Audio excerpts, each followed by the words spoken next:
Hello नमस्कार दोस्तों, आज आप लोगों को बताने वाले हैं रेलवे ग्रुप डी में सीसीए छात्रों को बताया जा रहा है कि जो पुराने कैंडिडेट हैं उनको बाहर किया जाएगा क्योंकि उनके डॉक्यूमेंट में काफ़ी बड़ी दिक्कत निकल के आ रही है। तो इसके बारे में आप लोगों को हम पूरी जानकारी देने वाले हैं कि क्या सच में पुराने अप्रेंटिस बाहर होंगे या नए अप्रेंटिस बाहर होंगे छोटी सी गलती की वजह से, और क्या डॉक्यूमेंट में उनके में अंतर है नए और पुराने में। तो इन सारी चीज़ों को हम क्लियर करेंगे। तो जो भी साथी अप्रेंटिस करके बैठे हैं, तो ये ज़रूरी नहीं कि पुराना का मतलब कि आप 2022-23 में किए हैं तो आपको दिक्कत नहीं है। भाई आप लोगों को सभी अप्रेंटिसों को ये वीडियो ज़रूर देख लेना चाहिए, क्योंकि जो भी इस तरीके से अपडेट निकल के आ रही है उसके बारे में आप लोगों को पूरी प्रॉपरली जानकारी रखनी चाहिए, क्योंकि आप लोगों का डीवी बहुत जल्द होने वाला है साथियों।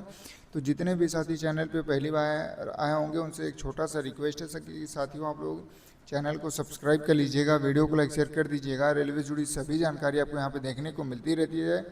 आइए आप लोगों को बिना समय गंवाए पूरी जानकारी हम प्रोवाइड कराते हैं।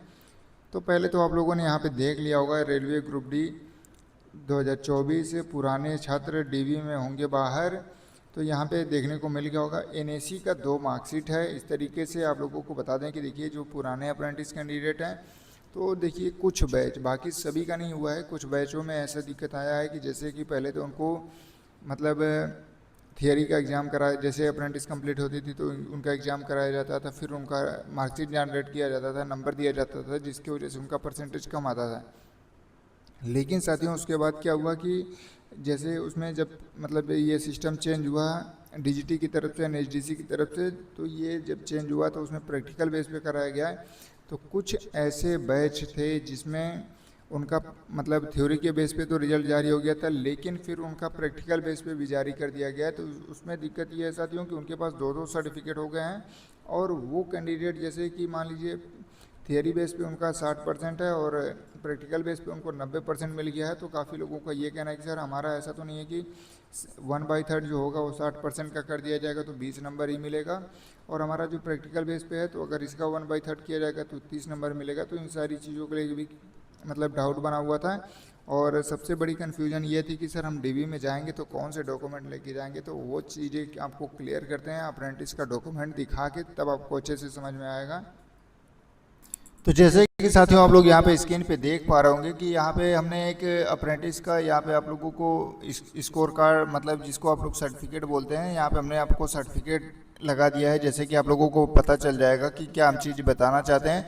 तो जैसे कि आप लोग यहाँ पे देख पा रहे होंगे जो अप्रेंटिस कैंडिडेट हैं और प्राइवेसी के लिए हमने उनका फ़ोटो, क्यूआर कोड और सारा जो प्राइवेसी चीज़ है उसको हमने ब्लर कर दिया है। लेकिन आप लोगों को बता दें कि देखिए ये जो कैंडिडेट हैं इन्होंने अप्रेंटिस कब से कब किया है वो चीज़ें दिखाते हैं। देखिए ये अप्रेंटिस किए हैं 2021 में ज्वाइन किए थे, 2022 में इनका कंप्लीट हुआ है साथियों। और आप लोगों को बता दें कि जो चीज़ें आपको बताना चाहते हैं कि जैसे कि आप लोग यहाँ पे देख पा रहे होंगे कि इनको देखिए यहाँ पे थोड़ा बड़ा हम कर देते हैं। देखिए यहाँ पे इनको 85% मिला हुआ है 2021-22 के सेशन में। तो कहने का मतलब है साथियों कि जो इनको 85% मिला है इसी का 2/3 किया जाएगा। तो 85 का 2/3 करके, जैसे कि अगर इसका आप लोग 2/3 करेंगे तो 3 से डिवाइड करेंगे तो यहाँ पे 6, यहाँ पे हो जाएगा 25। तो मतलब यहाँ पे आप लोगों को अगर मोटा मोटी बता दिया जाए तो इनका 26-27 नंबर के आसपास बन जाएगा, 26 दशमलव कुछ नंबर। तो कहने का मतलब है साथियों कि सबसे महत्वपूर्ण ये चीज़ें हैं कि जैसे जो कैंडिडेट हैं उनका 60 नंबर एक सर्टिफिकेट में है, एक सर्टिफिकेट में 90 नंबर है, मतलब 90% 60% है।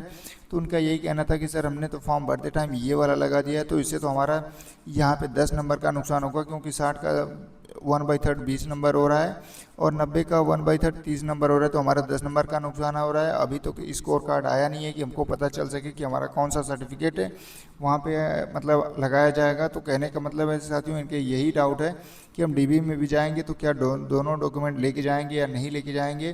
तो देखिए डॉक्यूमेंट आप अपने पास रखिए दोनों, कोई दिक्कत नहीं है, लेकिन जो फॉर्म भरते टाइम आप डॉक्यूमेंट लगाए हैं वही डॉक्यूमेंट लेके जाइएगा। दूसरी चीज़ें आप लोगों को ये बता दें कि देखिए आपका जब 1/3 2/3 करके आएगा तो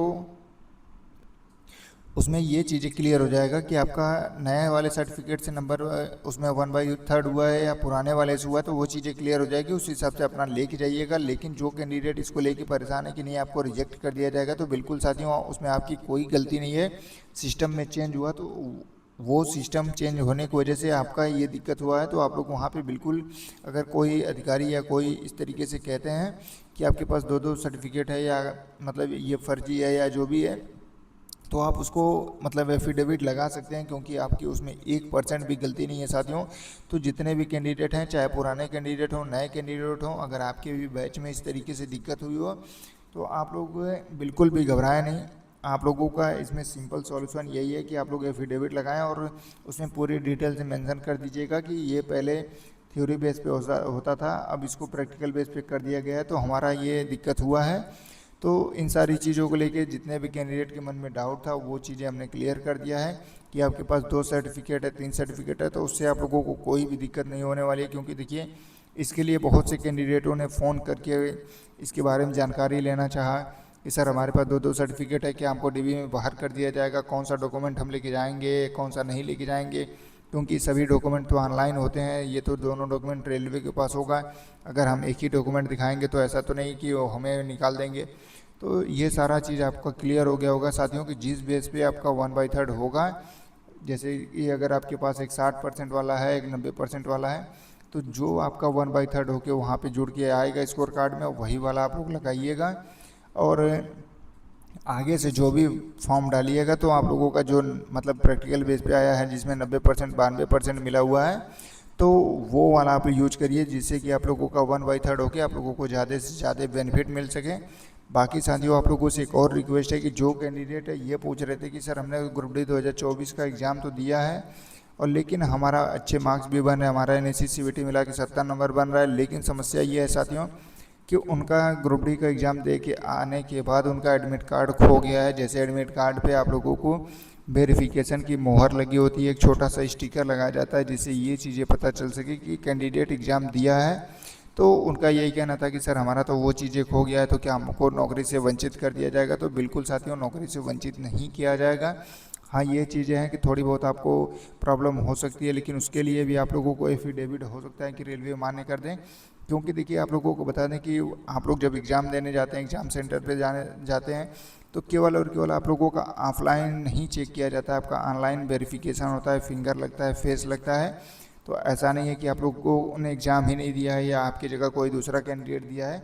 आप उसमें लिख सकते हैं कि एग्ज़ाम दे के मतलब जाते समय रास्ते में हमारा बैग गुम हो गया है, मतलब कुछ भी कारण आप बता सकते हैं। तो ऐसा नहीं है कि आपको नौकरी से वंचित कर दिया जाएगा। तो बिल्कुल भी इस मुद्दे पे भी आप लोगों को परेशान नहीं होना है, क्योंकि देखिए ये छोटी छोटी गलतियाँ करके काफ़ी अप्रेंटिस डिस्टर्ब हैं और हर एक छोटी छोटी चीज़ों को जानने के लिए बार बार फ़ोन मैसेज करते हैं। क्योंकि देखिए, चैनल तो बहुत से हैं अप्रेंटिस को ज्ञान देने वाले, लेकिन कोई भी चैनल वाला अपना नंबर नहीं दिया हुआ है, तो वो लोग कहीं किसी से बात नहीं कर पाते हैं, किसी यूट्यूबर से जानकारी नहीं ले पाते हैं, तो उनके मन में डर बना रहता है, कन्फ्यूजन रहता है। तो उसको दूर करने के लिए काफ़ी लोगों का फ़ोन मैसेज आता रहता है साथियों। तो देखिए, हमारा मतलब है कि अगर रोजगार 75-90 अप्रेंटिस की सहायता के लिए ही बनाया गया है, तो उसमें अगर नंबर ना दिया जाए या उनकी हेल्प ना की जाए, उनकी समस्याओं को ना सुना जाए, तो फिर क्या मतलब है अप्रेंटिस के हितैषी बनने का? तो कहने का मतलब है साथियों कि जितने भी कैंडिडेट हैं, अगर आपके भी कोई डाउट हो या ज़्यादा दिक्कत आपको लग रही हो, किसी चीज़ के बारे में जानकारी चाहिए, तो पहले आप लोग व्हाट्सएप पे मैसेज करके जानकारी ले सकते हैं, क्योंकि वहाँ पे आप लोगों को ही संतुष्ट कर दिया जाएगा। अगर कोई डाउट रह जाता है तो आपको कॉल के माध्यम से भी जानकारी दे दी जाती है। और उसके अतिरिक्त अलावा आप लोगों को सुविधा के लिए व्हाट्सएप ग्रुप, टेलीग्राम ग्रुप, दोनों लिंक डिस्क्रिप्शन में दे दिया गया है कि आप लोग वहाँ पे जुड़िए। जो भी इस तरीके से छोटी बड़ी अपडेट आएगी या ये चीज़ें लगता है कि नहीं ग्रुप में ये अफवाहें चल रही हैं, तो उसको तुरंत वहाँ पे अपडेट कर दिया जाता है कि क्या सही है क्या गलत है। तो इन सारी चीज़ों को जानकारी इकट्ठा करने के लिए या पल पल की जानकारी के लिए आप लोगों को रोजगार 7590 यूट्यूब चैनल से जुड़ जाइए। आप लोग चैनल को सब्सक्राइब कर लीजिएगा, वीडियो को लाइक शेयर कर दीजिएगा, ज़्यादा से ज़्यादा इसको शेयर करिएगा, ताकि जिन भी कैंडिडेटों को ये डर बना हुआ हो कि उनके पास 2 सर्टिफिकेट है तो डीबी में बाहर कर दिया जाएगा, कौन से डॉक्यूमेंट लेके जाएंगे, तो उनको ये शेयर कर दीजिएगा। धन्यवाद।